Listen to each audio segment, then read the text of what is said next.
is a number you probably don't know about your business? It's the gap between the hours that your team is actually working and the hours that you paid for.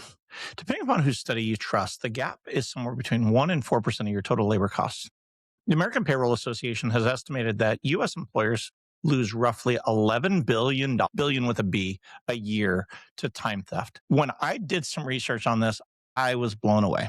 So let's do the math for any of our restaurant operators out there listening. If you're running $1 million worth of annualized labor, that's somewhere between $15,000 and $40,000 that is walking out your back door every year with nothing to show for it. Quietly, on paper, it's legal because they punched in and they punched out, and almost always with a manager's name involved in the circumstance. But here's what I want to do in today that's different. I'm not going to tell you that your team is stealing from you. I really want to change the conversation and flip it on its head, because in 30 plus years of working in the restaurant technology space, I've learned quite a few things from leaders after it was too late, when they would tell me stories of these items that they found over the years. And I'm going to share a few of those with you today. When today's labor leaks 2, 3, 4 points, maybe 20 years ago wasn't as much of an issue because their labor dollars weren't quite as high. But in today's day and age, we know that we're paying quite a bit for the team that we have on staff. Most of the time, it's really a system problem where we blame the people and think that people are stealing from us, but it's really just the fact that we have not set up the system appropriately to ensure that we get what we're looking for. If you've been managing this, first and the people first without managing the system, we understand that that is a recipe for failure. And I'm going to talk to you a little bit today about how to get through that. For those that don't know me, my name is Julian. I've spent the last 3 decades working inside of restaurant technology, building systems, talking to operators, talking to executives, winning some business, losing some business, sitting in rooms full of people that, quite honestly, there's times that I don't even know why I'm there, but I love the opportunity to sit and talk and learn from operators. Funny enough, the thing that I hear often is we are coaching our team, we put systems in place, but it's not moving the needle and we're still running the same labor percentage. This video, we're going to talk through quite a bit of the ways that we have seen the things get solved for some of those operators that have gotten to the other side of this and have fixed it. First of all, let's talk about the symptom. The symptom really is that the pattern in your P&L tells you that you're losing some labor dollars. And so we're going to start with that and kind of understand that looking at systems posthumously and only posthumously is a recipe for disaster. And quite frankly, you're chasing a problem. The second is really the diagnosis. What are some of the ways that we've seen these labor leaks happen?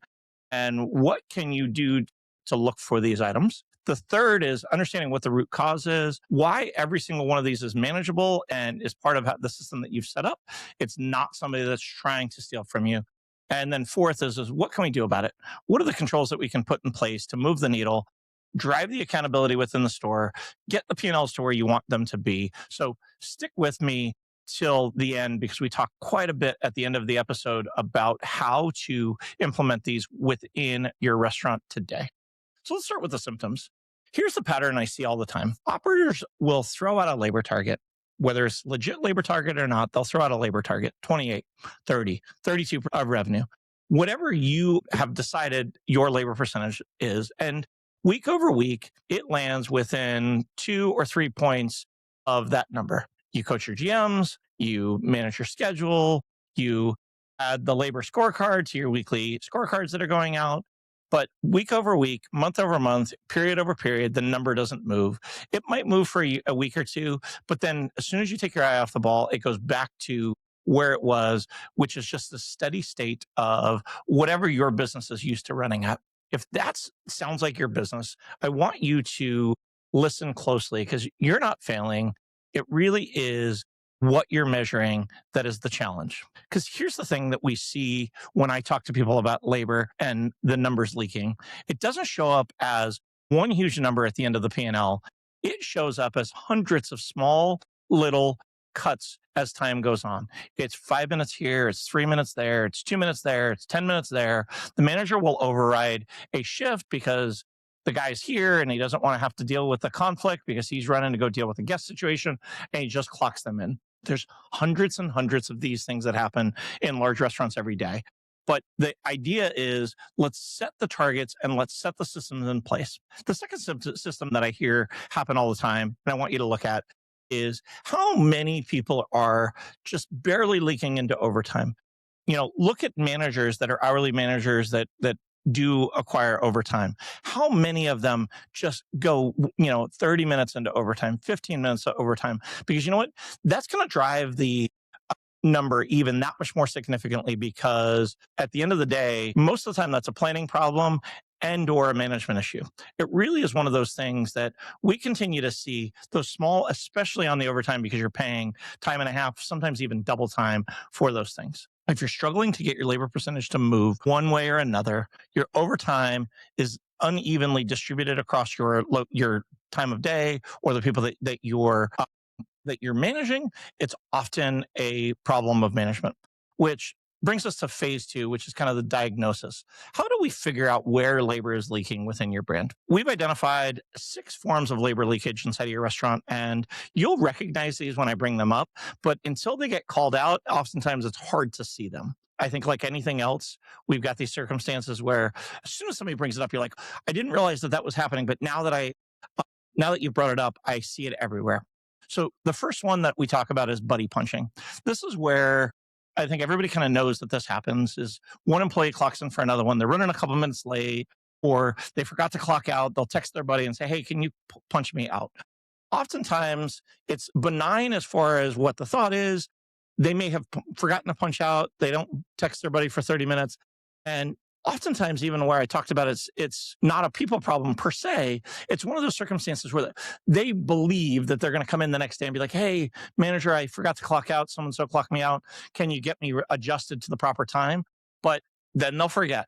And so now you paid for 15, 20, 30 minutes of time that person didn't work. Oftentimes when I look at these things, it's the same half a dozen people within your brand that are doing it. It's always the person that's calling out late. It's always the person that's forgetful when it comes to doing side work. And so buddy punching is probably the most common form of labor leakage that we see. And really the thing that I would tell you is it also turns into a cultural problem if you don't fix it.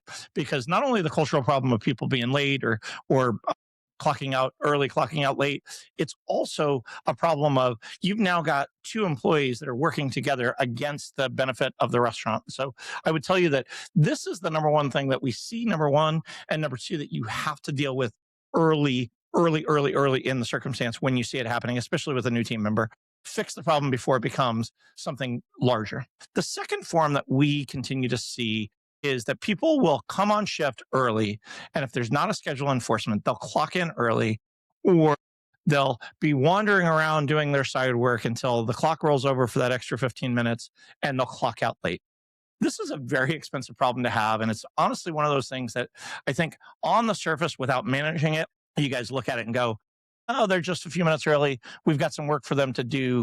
Let's go get it knocked out. But I think that principle that we've all heard, that the task will take the time that you give it, is oftentimes if they were to punch in at the time that they're supposed to, they're going to likely get the work done anyway.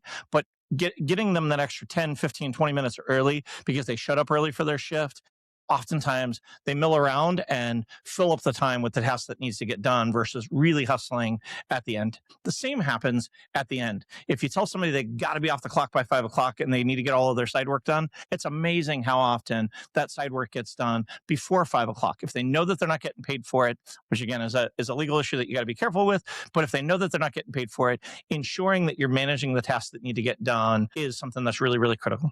The reason it happens oftentimes, I don't think is malicious. I think it's one of those things that a lot of times people are like, hey, I'm here. Let me just, ask the manager, I'm going to come in, I'm going to start my work, I'm just going to clock in. And they don't even think about it. And the manager's got 400 different things that they're thinking about. And so they may go, oh, yeah, Johnny, just punch in and kind of help. But they don't think about the fact that oftentimes this system failure that you guys are allowing to have happen as restaurant operators is something that really can drive 1, 2, 3 points of profit out of the P&L when you go to it. Really, there's not a bad circumstance where this happens, and I don't really see it as something that people are driving towards to earn extra money. It's just one of those things that it becomes a pattern, and if it becomes a pattern that you don't solve early on, it becomes a real issue for you.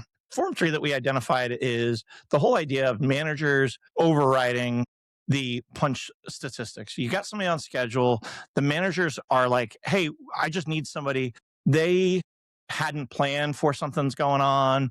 The system went down. They had a problem with their point of sale system. They had a problem with their labor management system. And the manager's like, all right, just, do what you need to do and I'll go figure it out. And they don't really keep track because they've got so many things going on within their world that they often will just, hey, they told me they come in at 8 o'clock. They must have been here at 8 o'clock without even really thinking about it. Because again, like I said, managers oftentimes have so many things going on.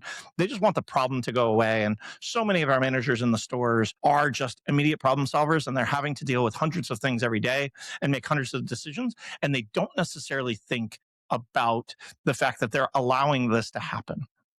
The problem that I would say is the more friction there is, the more managers learn to override the system and just deal with the workarounds, no different than they do with anything else operationally that they're dealing with. And once again, it starts kind of like the time padding or the buddy punching, it just continues to happen. If you don't have a report that shows how many times a manager is going in and overriding per shift per manager and become part of your scorecard, or maybe even for that matter, part of their bonus structure, I would tell you to suggestively encourage you guys to consider that.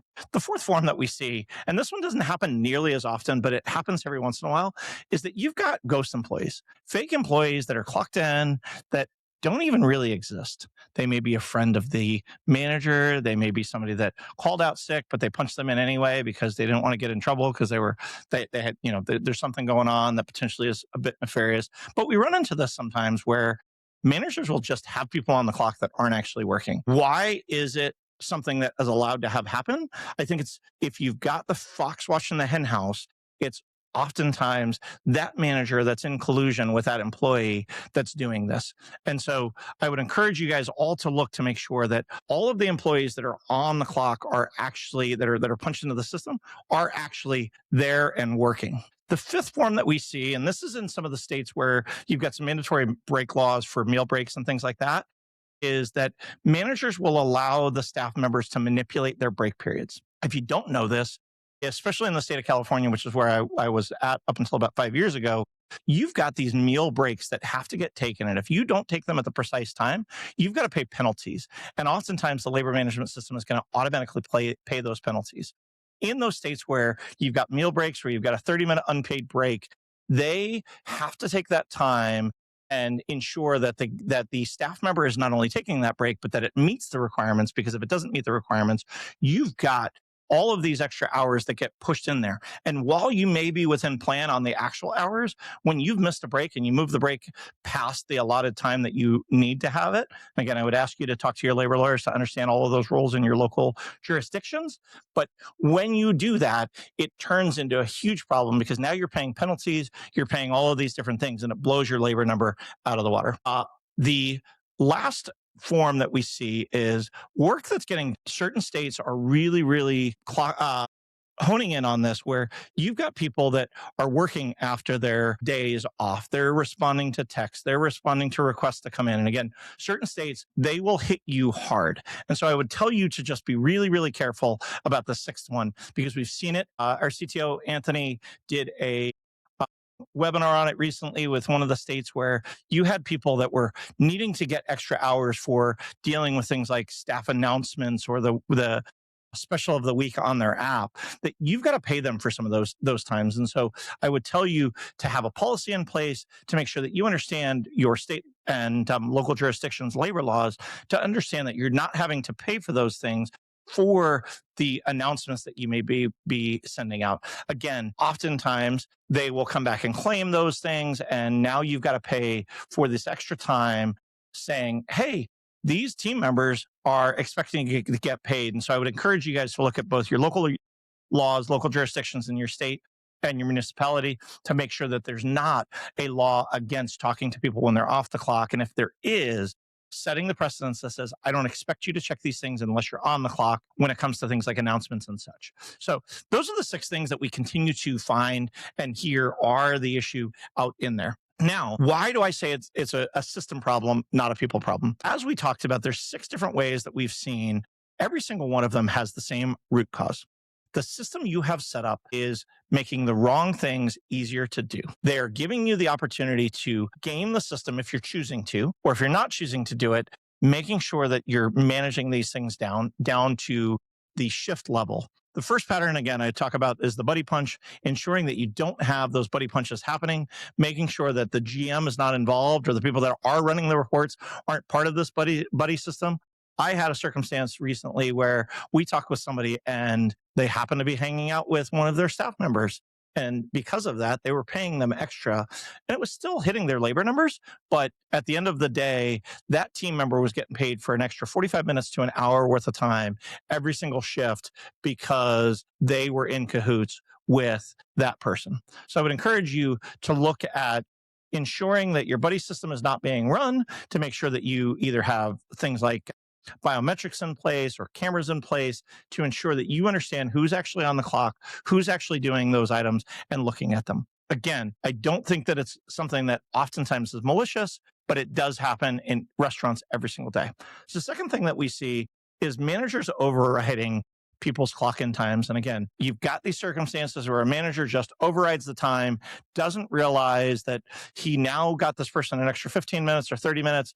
The staff member may even be not completely truthful. They maybe not be trained on the system really well. And they're like, oh, it's not working. Can you help override me? Those kind of things. And without looking into it, it's a huge thing that we continue to see. I would tell you that the system is the problem. Set up the proper system, make sure that you're managing back to the system, and ensure that you are dealing with the leaders that are in these places. The moment that you start to look at these things, no different than when you put cameras in place or you put in loss prevention in place, you start to see these patterns continue to emerge. I would continue to encourage our listeners, treat it like a system problem, not a personal problem. Set up the system, set your proper expectations, continue to drive towards that culture of accountability and ensuring that the controls are put in place. And with that, you will solve the labor challenge. What are some of the things that you need to do in the order of most successful and the biggest things that you can do today to ensure that you're dealing with this? The first is making sure that you've got a time and attendance system tied into your point of sale and tied into some form of digital capture of cameras. If those three things don't talk to each other, I would tell you it's really, really hard to dig in without having to be at every single operation, watching people clock in and out. So I would encourage you to make sure that your point of sale is connected to your camera system, is connected to your labor management system. Many times your labor management is included in your point of sale, but across the board, making sure that you've got all of those kind of things tied together so that you can drill down when you suspect there to be a problem and ensure that you get that done. So that would be the first thing I would tell you. If you don't already have that, make sure that you've got it. The second is figure out what your manager overrides look like.